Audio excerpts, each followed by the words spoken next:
नमस्कार।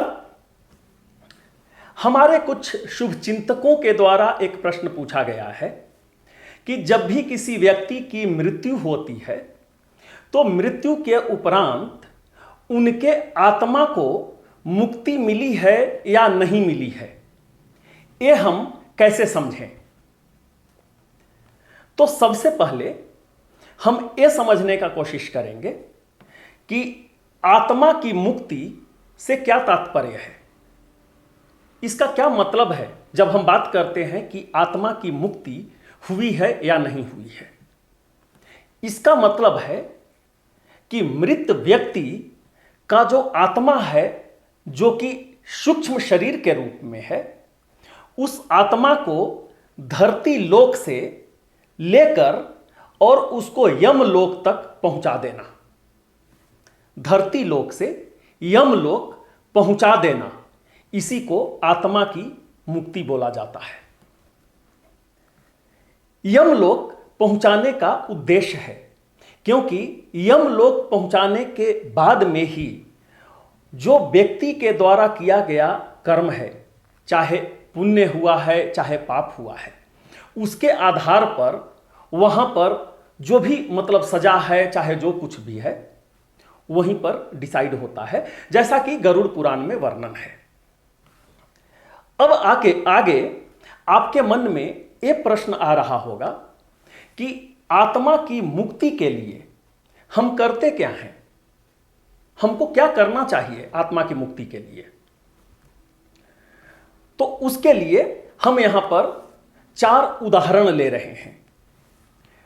पहली परिस्थिति में किसी व्यक्ति की सकाल मृत्यु हुई है, मतलब वे अपना पूरा जीवन जी करके अंत में उनकी मृत्यु हुई है, बूढ़ा हो गए हैं, इसके बाद में उनकी मृत्यु हुई है।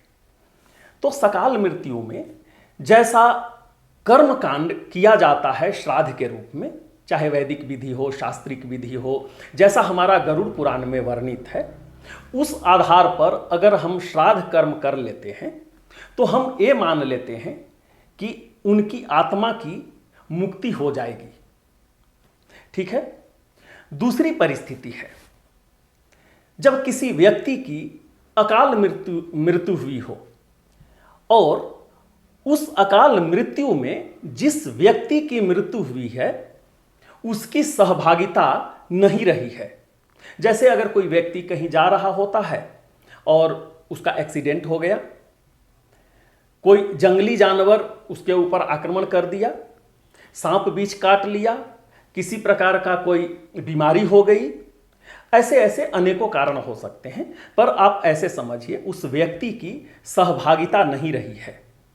इस परिस्थिति में श्राद्ध कर्म के साथ साथ नारायण बलि जरूर करवाना है, इसको अनिवार्य बतलाया गया है नारायण बलि को। तो श्राद्ध और नारायण बलि, ये दोनों विधि से जो आत्मा है उसको मुक्ति दिलाई जाती है। फिर से मुक्ति मतलब धरती लोक से यमलोक में पहुंचाया जाता है।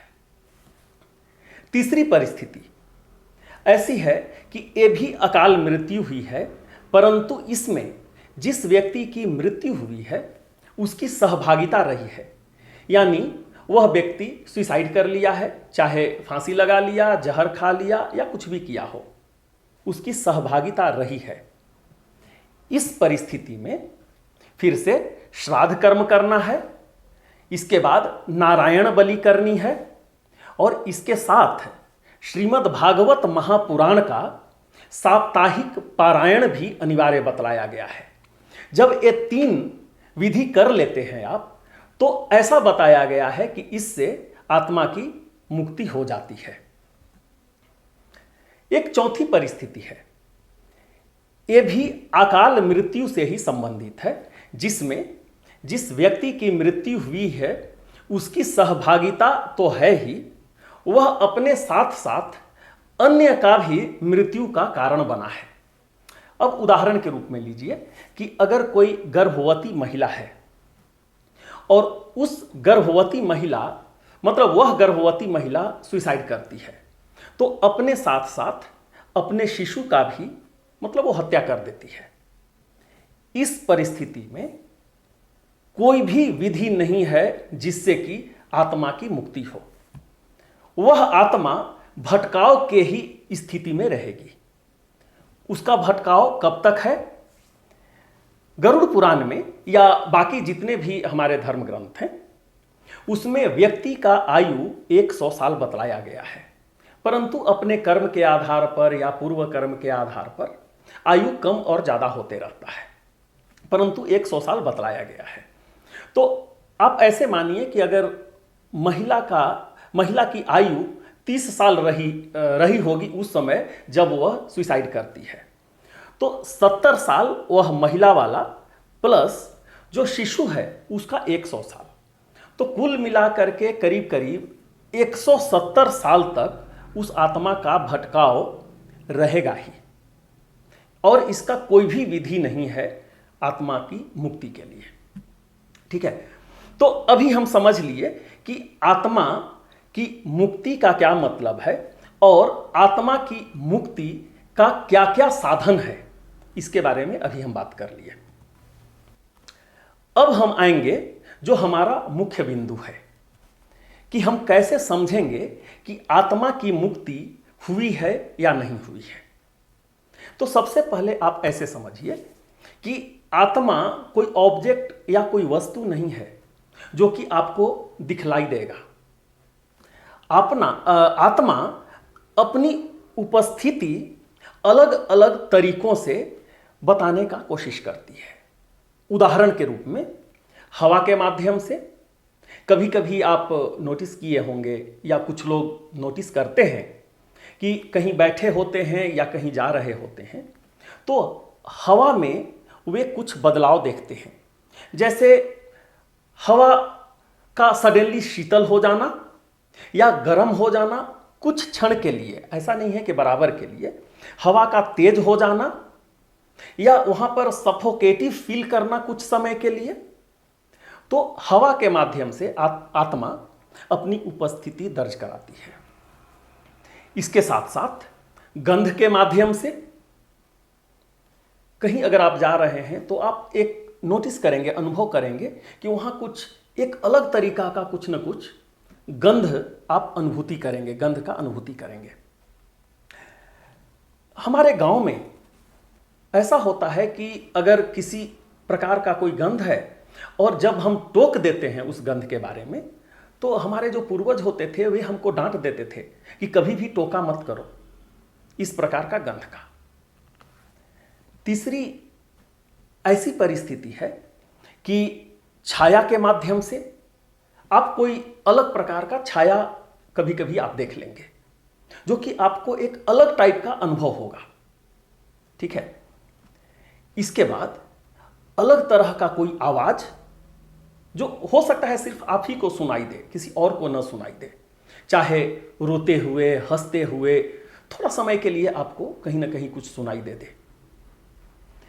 इसके बाद स्वप्न के माध्यम से आप सो रहे हैं और आप उसी के बारे में, मतलब जो आत्मा है या जिस व्यक्ति की मृत्यु हुई है, आप उनके बारे में ही अच्छा या बुरा कुछ न कुछ आप देख रहे हैं। ठीक है, उसके माध्यम से। इसके बाद आप ऐसे सोच सकते हैं कि कुछ अप्रत्याशित घटना घट सकती है, जैसे आप किसी कमरा में हैं और आप देखेंगे कि पूरा का पूरा सब सामान्य है, कोई भूकंप नहीं हुआ है, कोई खिड़की नहीं मतलब खोला गया है, कहीं से कुछ हवा का कोई स्कोप नहीं है, कुछ भी नहीं है, पर आप देखेंगे कि कुछ बर्तन स्वतः मतलब गिर जाता है। ठीक है, इस प्रकार से कहीं कहीं आप देखेंगे कि अनुभव होगा कि कहीं आग लगी है, लेकिन दूसरे को नहीं दिखाई देगा, थोड़ा देर में वो आप शांत, मतलब ऐसा फील करेंगे कि सब कुछ शांत है। तो देखिए, ऐसे ऐसे अनेकों उदाहरण हैं जिसके माध्यम से जो आत्मा है अपनी उपस्थिति दर्ज कराती है। ठीक है, क्योंकि वह कोई ऑब्जेक्ट तो है नहीं कि आपको डायरेक्टली दिखाई दे, आत्मा सिर्फ अपनी उपस्थिति ही दर्ज करा पाती है। अब आपके मन में एक प्रश्न आ रहा होगा कि जब आत्मा का भटकाव होता है तो इस यूनिवर्स में या इस सृष्टि में तो अनेकों आत्माएं हैं जो भटक रही हैं। तो हम एक ऐसे समझेंगे कि जिस स्पेसिफिक आत्मा के बारे में हम सोच रहे हैं या हम जानना चाह रहे हैं कि उस आत्मा की मुक्ति हुई है या नहीं हुई है, वो हम कैसे समझेंगे। तो अभी जो भी हम उदाहरण आपको दिए हैं कि आप कैसे समझ सकते हैं कि आत्मा की उपस्थिति है या नहीं है, उसमें से अगर कहीं आप दूर जा रहे हैं और कहीं कहीं पर चाहे आपको हवा की अनुभूति हुई है या प्रकाश की अनुभूति हुई है या गंध की अनुभूति हुई है, इस प्रकार का, या फिर अगर कोई स्वप्न ही देख लिए हैं कुछ अन्य के बारे में, तो आप समझ सकते हैं कि हाँ चलिए ये कोई दूसरी आत्मा है जिसको हम अनुभव किए हैं अभी। पर जब आप कोई स्पेसिफिक आत्मा के बारे में आप जानना चाह रहे हैं, जैसे आपके कोई नियर और डियर किसी की मृत्यु हुई है और उनका आप श्राद्ध कर्म सब कर दिए हैं, इसके बाद अगर आप जानना चाह रहे हैं तो उसके लिए ये सब जो घटनाएं हैं वहां पर घटित होंगी जहां पर आप प्रायः रह रहे हैं, मतलब आपके घर में ही या फिर आपके घर के आसपास में एक घटित होना शुरू हो जाएंगे। तो आप इससे समझ सकते हैं कि हाँ आत्मा का भटकाव यहां पर है, परंतु इसके लिए आपको 1 वर्ष का इंतजार करना पड़ता है, क्योंकि गरुड़ पुराण में ऐसा वर्णन किया हुआ है कि जो आत्मा है जो कि सूक्ष्म शरीर के रूप में धरती लोक से यम लोक में जो यात्रा होती है उसका समय 1 वर्ष का है। वो जो यात्रा है उसका कालखंड 1 वर्ष का है। तो 1 वर्ष तक हमें इंतजार करना चाहिए, और अगर 1 वर्ष के बाद में भी ये सब जो घटनाएं हैं अगर घटित हो रही हैं तो आप समझ सकते हैं, अनुमान लगा सकते हैं कि आत्मा का भटकाव अभी भी है, आत्मा की मुक्ति नहीं हुई है, और फिर से आपको वही श्राद्ध कर्म आपको करना पड़ेगा। परंतु अगर 1 वर्ष के बाद में ये सब घटना नहीं घट रही है, ठीक है, सब कुछ घर में कुशल मंगल है, किसी प्रकार की कोई दिक्कत नहीं है, किसी प्रकार की कोई बीमारी नहीं है, सब कुछ सुचारू रूप से चल रहा है, तो आप समझ सकते हैं, आप अनुमान लगा सकते हैं कि जो आत्मा है उसकी मुक्ति हो गई है। कभी कभी ऐसा भी होता है कि जो दूसरी आत्मा है जिससे आपका कोई संबंध नहीं है, वो उसके बारे में भी आपको अनुभूति होना शुरू हो जाएगी। ठीक है, क्या हो जाता है कभी कभी जब आत्मा को पता लग जाता है कि ये व्यक्ति जो है हमें मुक्ति दिला सकता है, तो आपके पीछे में वो आत्मा अपनी मुक्ति की अभिलाषा से या लोभ से अगल बगल वो भटकना शुरू कर देती है। इसका अनेकों कहानी बतलाया गया है, अनेकों उदाहरण गरुड़ पुराण में दिया गया है कि कैसे बहुत सारे जो आत्माएं हैं भटक रही हैं और एक राजा जाते हैं और उस आत्मा को मुक्ति दिलाने का कोशिश करते हैं।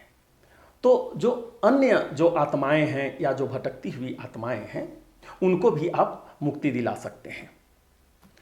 हम एक सिनेरियो बोले थे जिसमें आत्मा की मुक्ति संभव नहीं है, उस परिस्थिति में आत्मा का तो भटकाव रहेगा ही, उसको कोई भी मुक्ति नहीं दिला सकता है। हमारा काम सिर्फ और सिर्फ इतना होता है कि समय समय पर तर्पण करते रहें उस आत्मा के लिए भी जिसका भटकाव है। हम उम्मीद करते हैं कि ये विषय आपको पसंद आया होगा, और अगर आपके मन में किसी प्रकार का कोई प्रश्न है तो अपना प्रश्न कमेंट सेक्शन में लिखें, हम उसका उत्तर देने का कोशिश करेंगे। हमें भी चाहेंगे कि आप हमारे चैनल को सब्सक्राइब कर लीजिए ताकि जब भी कोई नया विषय आए वह सर्वप्रथम आपके पास पहुंचे। बहुत ही जल्द हम आपके समक्ष नए विषय के साथ उपस्थित होंगे। तब तक के लिए हम आपसे विदा लेते हैं।